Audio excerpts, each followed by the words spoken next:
Alamin ang latest weather update ngayon dito sa Sir Aris Official Weather News Today.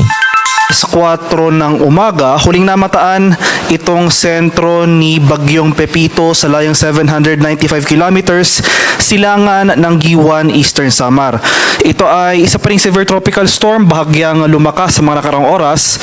May taglay na lakas ng hangin na malapit sa gitna na umaabot ng 110 kilometers per hour at pagbukso na umaabot ng 135 kilometers per hour. Patuloy yung paggalaw nito generally westward or pakanluran sa bilis sa 25 kilometers per hour. Sa ngayon, wala pa itong direktang epekto sa anumang bahagi ng ating bansa. Makikita natin dito sa ating latest satellite images itong mga makakapal na kaulapan na patuloy na nakakaapekto sa malaking bahagi ng Northern Luzon. Ito pa rin yung epekto ni Bagyong Ophel. Isa pa rin itong typhoon at yung latest location natin as of 4 a.m. today ay sa layong 100 kilometers northwest ng Calayan, Cagayan. So may taglay itong lakas ng hangin na malapit sa gitna na umaabot ng 120 kilometers per hour at pagbukso na umaabot ng 150 kilometers per hour. Patuloy yung paggalaw nito north-northwestward sa bilis sa 20 kilometers per hour at nagsisimula na itong lumayo dito sa kalupaan ng extreme northern Luzon area. So malaking bahagi pa rin ng Hilagang Luzon ngayong araw, asahan pa rin natin itong mga malalakas sa pag-ulan at malalakas na hangin, particular na sa extreme northern Luzon. For the rest of northern Luzon, sa mga rehiyon ng Ilocos, Cordillera at Cagayan Valley, magpapatuloy pa rin itong maulap na kalangitan at mataas sa tsansa na makalat-kalat na pag-ulan. So unti-unti na mababawasan yung mga pag-ulan for the rest of Luzon. Magpapatuloy yung fair weather conditions for Visayas at Mindanao apart from yung mga localized thunderstorms, especially sa hapon hanggang sa gabi. At ito nga yung latest track and intensity forecast para kay Bagyong Ophel. So ito yung tropical cyclone bulletin na issued natin as of 5 a.m. today. So magpapatuloy nga yung generally north-northwestward na paggalaw ng bagyo. Inaasahan natin na mamayang hapon ay patuloy yung paggalaw nito papalayo sa ating kalupaan, posibleng lumabas ng ating Philippine Area of Responsibility. Pero inaasahan rin natin yung posibleng pagpasok or yung re-entry nitong si Bagyong Ophel dito sa boundary ng ating PAR bago ito tumama or maglandfall dito sa Taiwan area. Throughout the remainder of the forecast period, dahil sa patuloy na interaksyon nitong si Ophel sa kalupaan, sa areas ng extreme northern Luzon, and after that, interaction sa landmass ng Taiwan area, inaasahan natin ang continuous weakening. So, hindi nakagandahan yung environment. So, hindi na ganun ka-favorable kumbaga yung environment na kung saan papunta itong si Ophel. So, inaasahan natin possible downgrading into a severe tropical storm. Prior to landfall, maging tropical storm lamang ito patungo sa remnant low at patuloy na nga inaasahan natin na habang nasa loob ito ng ating Philippine Area of Responsibility ay posible na ngang malusaw itong si Ophel pagsapit ng early next week. At ito naman yung ating latest track and intensity forecast para kay Bagyong Pepito. Inaasahan natin yung generally westward or west-northwestward na paggalaw nitong nasabing bagyo. At magpapatuloy yung paglakas or pag-intensify ni Pepito. Posible itong maging isang ganap na typhoon within the next 12 hours. So within the day, inaasahan natin possible this afternoon maging typhoon category na ito.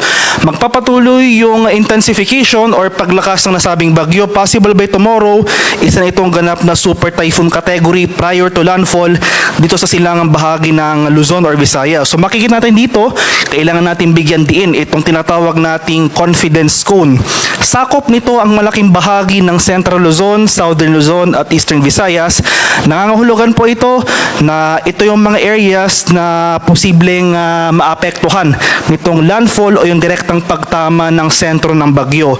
So makikita po natin over the weekend, ito yung critical period, ito yung time kung saan pinakamalapit itong sentro ni Bagyong Pepito sa ating kalupaan. So inuulit ko po itong areas ng yung most likely scenario natin, possible landfall over Central Luzon, dito sa eastern coast ng Central Luzon or Southern Luzon, pero hindi natin tinatanggal yung possibility ng more southward shift ng track ng bagyo. So, hagip pa rin ito itong eastern coast ng Eastern Visayas.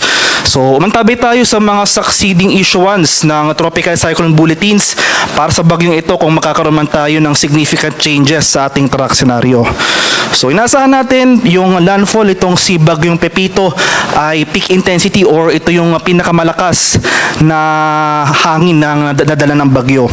Inaasahan natin na after landfall over the parts of after landfall over sa kalupaan, patuloy nitong babaybayin itong mainland Luzon at possible magkaroon ng slight weakening or paghina nitong bagyong ito at patuloy itong lalabas ng West Philippine Sea. Posibleng lumabas ng ating Philippine Area of Responsibility Monday next week. At para kay Bagyong Ophel, kahit na nagsisimula na itong lumayo sa ating bansa, makakaranas pa rin tayo ng mga malalakas na hangin sa ilang bahagi ng Hilagang Luzon. So as of 5 AM today, may tropical cyclone wind signal number 3 pa rin tayo nakataas dito sa western portion ng Babuyan Islands, sa northwesternmost portion ng mainland Cagayan, at dito sa northernmost portion ng Ilocos Norte sa bayan ng Pagudbud. At may signal number 2 tayo sa rest of Babuyan Islands, dito sa northwestern portion ng mainland Cagayan, northern portion ng Apayao, at itong northern portion ng Ilocos Norte.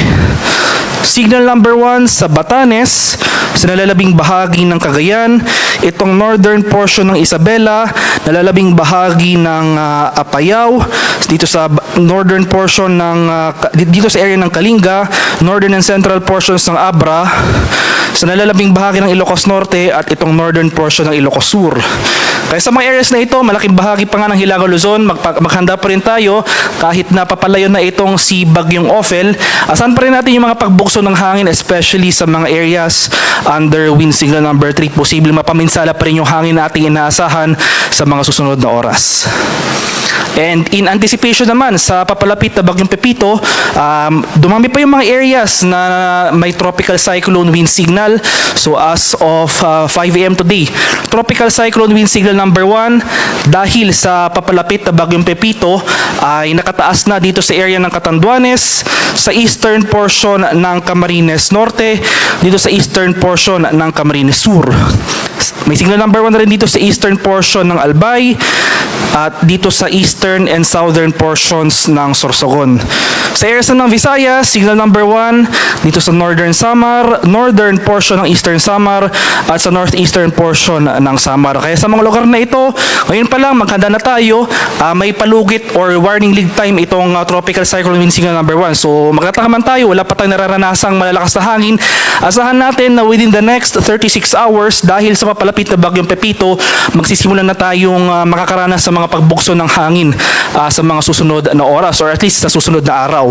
So dahil sa papalapit na bagyo, at inaasahan nga natin na itong si Pepito ay posibleng lumakas pa into a super typhoon category, yung pinakamataas na tropical cyclone wind signal na posible nating i-issue para kay Bagyong Pepito ay wind signal number 5. So habang papalapit itong si Bagyong Pepito, asahan natin mas maraming areas pa yung makakaranas or i-issue natin ng warning signal or wind signal.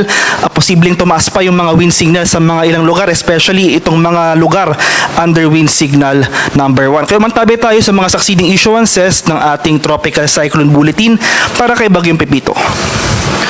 In terms naman of heavy rainfall o yung mga malalakas na pag-ulan na dala ng bagyo, unti-unti na nabawasan or unti-unti na humina yung mga pag-ulan dito sa Hilagang Luzon.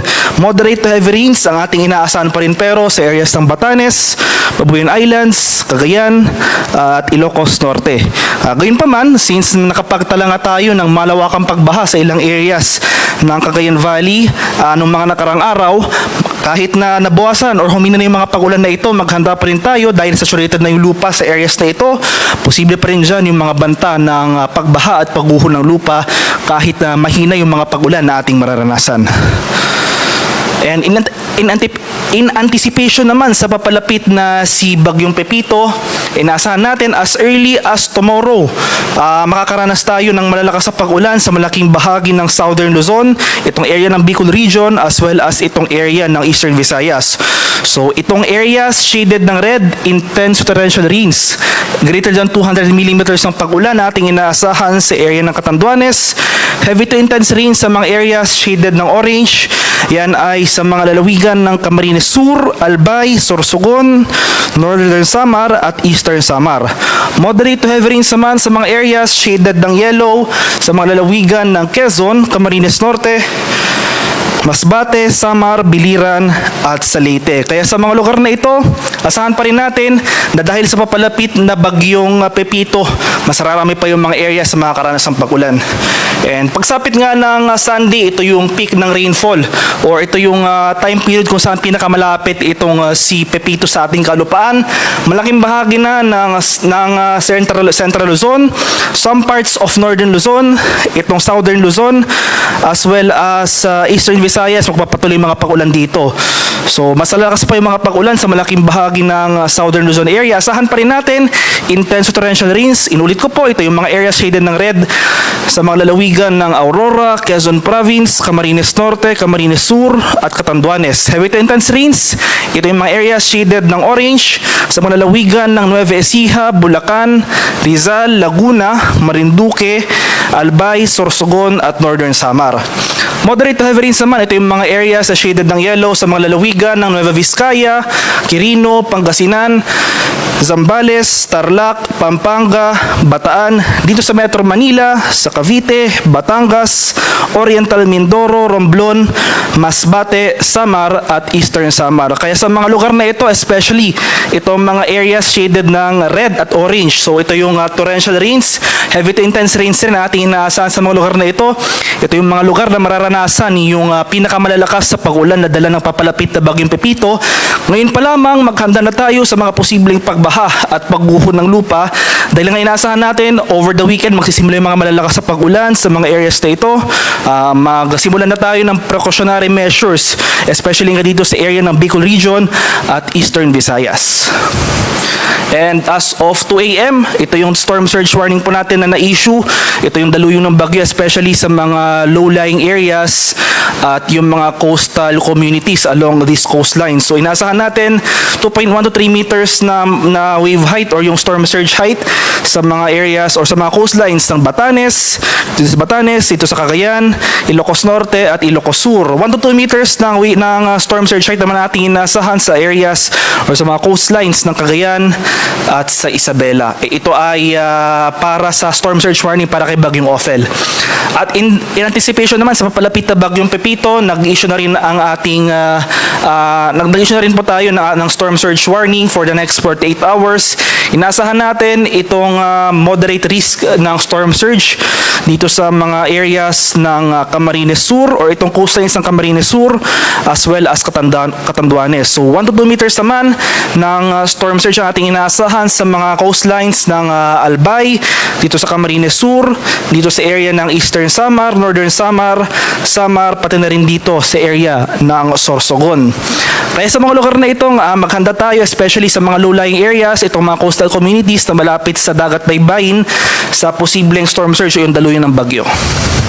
Sa kalagayan naman nating karagatan, as of 5 a.m. today, may gale warning pa rin tayo nakataas. Dulot pa rin yan ni Bagyong Ophel sa mga seaboards ng Batanes, dito sa bahagi ng Cagayan, including Babuyan Islands at northern coast ng Ilocos Norte. Kaya sa ating mga kababayang mga isda at may mga maliliit na sasakyang pandagat sa mga areas na ito, kung maaari ay huwag po muna tayong pamalaot dahil makaranas po rin tayo ng maalon hanggang sa napakalong karagatan na dala ng nasabing bagyo. Ito naman yung mga areas outside na or ito yung mga areas na walang gale warning na nakataas. Inaasahan pa rin natin itong maalong karagatan sa eastern seaboard ng mainland Cagayan, seaboard ng Isabela, sa eastern seaboards ng Northern Samar, Eastern Samar, Dinagat Islands, Surigao del Norte, including Siargao and Bocas Grande Islands, Surigao del Sur at Davao Oriental. Kaya sa mga lugar na ito, sa ating mga kababayang mangingisda, iba yung pag-iingat pa rin sa ating mga kababayan na maglalayag. Dahil inaasahan natin na dala ng papalapit na Bagyong Pepito, magsisimula na rin itong maalong karagatan sa most of Eastern Visayas as well as Caraga Region.